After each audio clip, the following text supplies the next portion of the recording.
Hello दोस्तों, आपका एक बार फिर से स्वागत है आपका अपना YouTube channel additional math classes में। और मैं आपके लिए लेकर आया हूँ बहुत महत्वपूर्ण टॉपिक जो आपका बेसिक मैथ के लिए बहुत कंपलसरी है। ये मैं आपके लिए बेसिक मैथ के जो टॉपिक्स होते हैं मैं बीच बीच में आपके लिए लाते रहूँगा। और जो हमारा परसेंटेज वगैरह की सीरीज चल रही है वो कंटिन्यू चलती रहेगी। चलिए बढ़ते हैं। देखो, जो प्रॉपर्टी होती है हमारी क्वाड्रेटिक इक्वेशन की। अब देखो, यदि द्विघात समीकरण A X square plus B X plus C equal to zero comma A does not equal to zero में, सही है। अब यहाँ पर बी स्क्वायर माइनस के 4ac इज ग्रेटर जीरो, यानी कि जो डी डिस्क्रिमिनेंट होता है आपका, अगर उसकी वैल्यू जीरो से बड़ी आती है तो वहाँ पर दो भिन्न वास्तविक मूल होते हैं। ठीक है, वहाँ पर दो वास्तविक मूल होते हैं, सही है। जब डी की वैल्यू आपकी जीरो से क्या आएगी, ग्रेटर आएगी। ये मान लीजिए जैसे कि आपकी आ गई डी की वैल्यू आ गई आपकी 9। ठीक है, तो ये किससे ग्रेटर है, जीरो से तो ग्रेटर है ये। तो ये समझ लीजिए आप। अब सेकंड प्रॉपर्टी देखिए आप इसकी, यदि B square minus 4ac equal to zero हो तब दो बराबर मूल अर्थात संपाती वास्तविक मूल होते हैं, यानी कि बी स्क्वायर माइनस के 4ac इक्वल टू जीरो रखना है आपको। ठीक है, और यहाँ पर आपकी वैल्यू इक्वल आती है तो दो मूल बराबर होते हैं अर्थात संपाती वास्तविक मूल होते हैं, सही है। यदि बी स्क्वायर माइनस के 4ac is less than zero हो तो कोई वास्तविक मूल नहीं होते हैं, सही है। अब देखो यहाँ पर यदि डी की वैल्यू जो है आपकी वो जीरो से कम आती है, यानी कि माइनस में आती है आपकी वैल्यू। जैसे मान लीजिए आप डी की वैल्यू माइनस के 4, 1, -3 माइनस में आती है, जीरो से कम आती है, तो वहाँ पर आपके वास्तविक मूल नहीं होते हैं या फिर काल्पनिक मूल होते हैं, सही है। ये समझ लीजिए आप। अब जैसे कोई इक्वालिटी इक्वेशन होती है हमारी X square plus B X plus C equal to zero, यहाँ पर कुछ भी लेट कर सकते हो आप इक्वेशन। यहाँ पर अगर आपके फैक्टर नहीं हो रहे हैं तो आप सीधे चाह लीजिएगा ये फॉर्मूला जो है अप्लाई कर सकते हैं आप। अगर यहाँ आपके फैक्टर हो रहे हैं तो कोई ठीक है, अगर नहीं हो रहे हैं अदरवाइज तो आपको ये फॉर्मूला यूज करना है, X equal to minus B plus minus in under root B square minus 4ac upon 2a। ठीक है, चलिए बढ़ते हैं नेक्स्ट क्वेश्चन की ओर। चलिए मेरे दोस्तों, देखो आपके सामने एक नेक्स्ट क्वेश्चन आ चुका है। समीकरण 8x square minus 10x plus के 3 इक्वल टू जीरो के मूलों के लक्षण ज्ञात कीजिए। यहाँ पर मूलों के लक्षण ज्ञात करने हैं आपको, तो आपको यहाँ पर डिस्क्रिमिनेंट यानी कि विभक्तकर वाला फॉर्मूला लगाना है आपको। ये डी इक्वल टू होता है आपका बी स्क्वायर माइनस का 4ac। ठीक है, अब यहाँ पर आपको A X square plus B X plus C equal to zero से आपको कंपेयर करानी है। तो आपकी वैल्यू हो जाएगी, ए की आएगी आपकी 8, बी की वैल्यू जो आएगी आपकी आएगी -10 और सी की आएगी आपकी 3। तो यहाँ पर आप वैल्यू पुट अप कर लीजिए। तो डी इक्वल टू बी की वैल्यू आएगी आपकी -10 का स्क्वायर माइनस का 4, ए की वैल्यू आ गई आपकी 8, सी की 3 आ गई। तो डी इक्वल टू आ जाएगा आपका ये 100 और यहाँ पर आ जाएगा ये माइनस का 96। ठीक है, फोर यह आ जाएगा 4 3 जा 12, 12 8 जा 96। अब डी इक्वल टू आ जाएगा आपका ये 4। तो यहाँ पर क्या है, ये पॉजिटिव है यानी कि धनात्मक।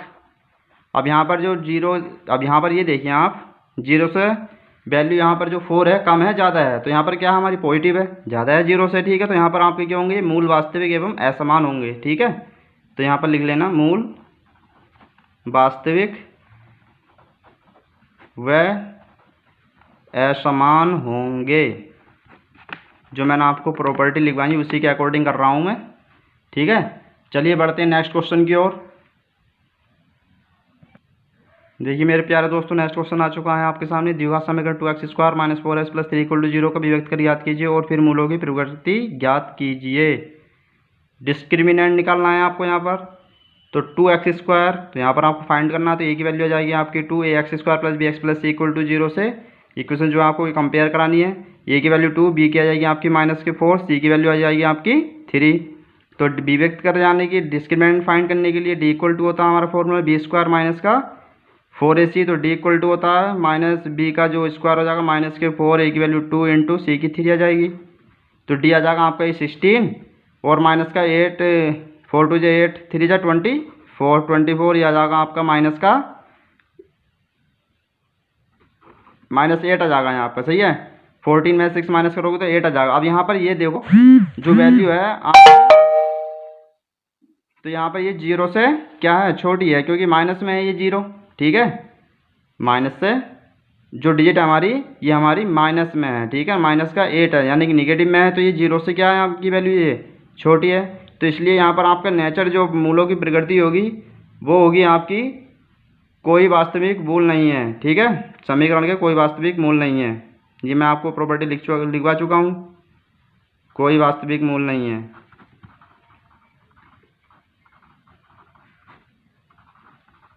कोई वास्तविक मूल नहीं है, ठीक है। यहाँ पर जो वैल्यू है -8, ये 0 से क्या है, लेस है, ठीक है, कम है, तो इसलिए कोई वास्तविक मूल नहीं होंगे इस समीकरण के। चलिए बढ़ते हैं नेक्स्ट क्वेश्चन की ओर। देखिए दोस्तों, नया क्वेश्चन आ चुका है आपके सामने। किसी भिन्न के अंश और हर में एक जोड़ने पर भिन्न का मान 4/5 हो जाता है। यदि अंश और हर प्रत्येक में से एक हटा दिया जाए तो नई भिन्न का मान 3/4 हो जाता है। भिन्न ज्ञात कीजिए, ठीक है। यहाँ पर मैं आपको बेसिकली पढ़ाऊँगा पहले, ठीक है, और ट्रिक व्रिक जो है वो मैं आपको नेक्स्ट वीडियो में बताऊँगा। किसी भिन्न के अंश और हर में, चलो लेट कर लेते हैं हम, जो आपकी भिन्न है, जो फ्रैक्शन है आपका, वो आपका x/y है। ये आपका नोमिनेटर हो गया, डिनोमिनेटर यानी कि ये आपका हो गया अंश और ये हो गया हर।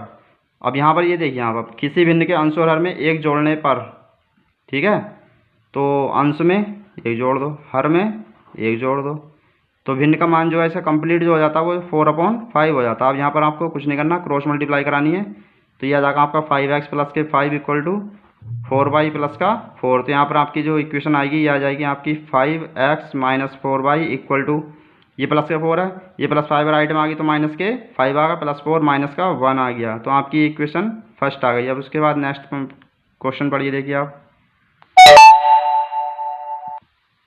यदि अंश और हर प्रत्येक में से एक घटा दिया जाए, यदि, इस बार क्या बोल रहा है, यदि अंश और हर। अब देखिए नेक्स्ट जो स्टेटमेंट में बोल रहा है, यदि अंश और हर प्रत्येक में से एक घटा दिया जाए। चलिए इस बार एक घटा दो, -1/, अंश में से आपको एक घटाना है और हर में से भी आपको एक घटाना है, तो नई भिन्न क्या हो रही है आपकी 3/4। यहाँ पर भी आप क्रॉस मल्टीप्लाई करा दो, ये हो जाएगा आपका 4x - 4 = 3y - 3, तो ये आपको हो जाएगा 4x + -3y = हो जाएगा -3, माइनस इधर आ जाएगा राइट में तो प्लस की 4 हो जाएगा, यहाँ आपका 4x - 3y = प्लस का 1। ये आपका जो है सेकंड इक्वेशन आ चुकी है आपकी ये। अब मैंने आपको ना इक्वेशन जो है सॉल्व करना बताया था आपको, ठीक है। देखिए अब जो है फर्स्ट इक्वेशन हमारी ये रही, सेकंड इक्वेशन हमारी ये रही है, ठीक है ना। तो यहाँ पर देखो आप बाई को सेम बना लीजिए पहले। तो बाई को जब आप सेम बनाओगे तो यहाँ पर आपको मल्टीप्लाई करनी पड़ेगी 3 से, और यहाँ पर मल्टीप्लाई करनी पड़ेगी आपको 4 से, ठीक है। चलिए देखो, अब 3 × 5 = 15x - 3 × 4 = 12y = माइनस का 3 बन जा 3, 4 × 4 = 16x, 4 × 3 = 12y = 4 बन जा 4। अब यहाँ पर देखो सेम डिजिट है हमारी, अब साइन हमारे जो हैं सेम है, तो यहाँ पर क्या करना पड़ेगा, कैंसिल करने के लिए हमें साइन चेंज करने पड़ेंगे, माइनस प्लस माइनस, ठीक है। तो यहाँ पर आपकी ये डिजिट कैंसिल हो गई है, माइनस का 15 और प्लस का वो माइनस का 16 और प्लस का 15, तो यहाँ पर रिमेन रहेगा आपका माइनस का x = यह जाएगा आपका माइनस का 7, माइनस से माइनस कैंसिल कर लोगे आप, x = 7 आ जाएगा। अब यहाँ पर लिख लो फ्रॉम इक्वेशन फर्स्ट, या putting the value of x in equation first, तो यहाँ पर आ जाएगी आपकी ये 5, फर्स्ट में रखो आप यहाँ पर, तो यह आ जाएगा आपका 5 × 7 माइनस का 4y = माइनस का 1, माइनस का 4y = माइनस के 1, और 5 × 7 = 35, तो माइनस के इधर आ जाएगा 35 - 4y = माइनस क्या जाएगा आपका ये 36, माइनस से माइनस कैंसिल हो जाएगा, 4 × 9 = 36, तो y की वैल्यू क्या होगी आपकी 9 आ गई। अब यहाँ पर जो भिन्न है आपकी वो आ जाएगी आपकी भिन्न यहाँ पे, अतः लिख लो, या हैंस फ्रैक्शन लिख लेना आप यहाँ पर, अतः भिन्न आ जाएगी आपकी ये 7/9, यानी कि x और y की वैल्यू मैंने जो लेट करी थी मैंने फ्रैक्शन, उसमें पुट अप कर दी है ये, ठीक है। चलिए बढ़ते हैं नेक्स्ट क्वेश्चन की ओर। देखिए मेरे प्यारे दोस्तों, नेक्स्ट क्वेश्चन आपके सामने आ चुका है। एक आयत का परिमाप 50 सेंटीमीटर, यदि आयत की लंबाई की माप उसकी चौड़ाई की माप की 1.5 गुनी हो तो आयत की लंबाई की माप होगी, ठीक है। अब देखो हम कैसे करते हैं इसे। एक आयत का परिमाप दे रखा है आपको, यानी कि आयत का परिमाप होता है 2 + का v = होता है आपका, ये आपको गिवन है 50 सेंटीमीटर गिवन है आपको, ठीक है। अब यहाँ पर देखो, यदि आयत की लंबाई की माप उसकी चौड़ाई की माप की 1.5 गुनी है, ठीक है। चौड़ाई b हो गई आपकी, लंबाई मैंने l, लेंथ जो है आपकी मैंने l लेट कर ली यहाँ पर, तो ये 1 है, तो ये कितनी होगी आपकी 1.5 गुनी होगी, यानी कि 3/2। 1 होल 1/2 को लिख सकते हो आप, ये होता है ना 1.5 गुना, तो 2 × 1 = 2, 2 और 1 कितना होता है 3/2, ये हिसाब लिख सकते हो 3:2, ठीक है। अब यहाँ पर टोटल जो होगा इसका ये हो जाएगा आपका 5, 3 × 2 = 5 हो गया, s ले लीजिए चलो आप यहाँ पर, तो यहाँ पर जो है आपका परिमाप दे रखा है, तो यहाँ पर देखो इक्वेशन में जब पुटअप करोगे 2 इंटू 5x, ठीक है, यहाँ पर आ जाएगा आपका ये 50, 5 10 जा 50 होता है आपका ये, 2 5 जा 10, x की वैल्यू आ गई आपकी ये 5। अब यहाँ पर लेंथ में रखोगे आप, क्योंकि लंबाई फाइंड करवा रहा है ये, आयत की लंबाई याद करनी है, तो लंबाई आ जाएगी आपकी यहाँ पर ये 3x, यहाँ पर वैल्यू पुटअप कर दो आप, 3 इंटू 5, ये आ गया आपका 15 सेंटीमीटर, ठीक है, क्योंकि यहाँ पर आपकी जो परिमाप पैरामीटर है वो सेंटीमीटर में है। चलिए बढ़ते हैं नेक्स्ट क्वेश्चन की ओर। देखिए मेरे प्यारे दोस्तों, नेक्स्ट क्वेश्चन आपके सामने आ चुका है, यानी कि 5th की संख्या और उसके व्युत्क्रम का योग 2 है। तो संख्या याद कीजिए, लेट कर लो। चलो आप पहले बेसिकली बताता हूँ आपको, लेट कर लेना आप। यहाँ पर लेट जो नंबर है आपका वो है आपका x, और उसके व्युत्क्रम का योग, व्युत्क्रम होता है आपका रेसिप्रोकल, रेसिप्रोकल हो जाएगा 1/x। अब इन दोनों का जो योग है यानी कि x + 1/x = 2 है। अब यहाँ पर आप एलसीएम लोगे तो x² हो जाएगा, ये यहाँ +1 = 2, ये आ जाएगा आपका x² + 1 = 2x, x² plus minus के 2x प्लस के 1 = 0, ये आपका फॉर्मूला होता है a - v का होल स्क्वायर का, ठीक है। तो यहाँ पर आपकी वैल्यू जाएगी x - 1 = 0, x = 1 आ गई, ठीक है। अब देखो ये ऑप्शन से भी हो सकता था आपका ये। अब ये बोला किसी संख्या और उसके व्युत्क्रम का योग, समझ लो कि मैंने लेट करा था, जो नंबर लेट करा था x, तो उसकी वैल्यू ये आपकी 1 आ गई है, यहाँ पर 1 आंसर होगा इसका। अब देखो ऑप्शन से कैसे कर सकते थे हम, किसी संख्या मान लो यहाँ पर बनी है, जैसे यहाँ पर ये ऑप्शन से कैसे होता है, और उसके व्युत्क्रम का योग, यानी कि व्युत्क्रम 1/1 बन ही होगा, 1 + 1 = 2, तो ये 2 सेकंड में आ सकता था आपका आंसर ये, ठीक है। चलिए फिर दोस्तों मिलते हैं नेक्स्ट वीडियो में। जय हिंद, जय भारत। एक बात और, प्लीज़ आप कमेंट्स करके ज़रूर बताइए कि ये पार्ट आपको कैसा अच्छा लगा है, ठीक है, और आपको जहाँ पे प्रॉब्लम क्रिएट हुई है तो आप हमें कमेंट्स करके बता सकते हैं। Thanks for watching.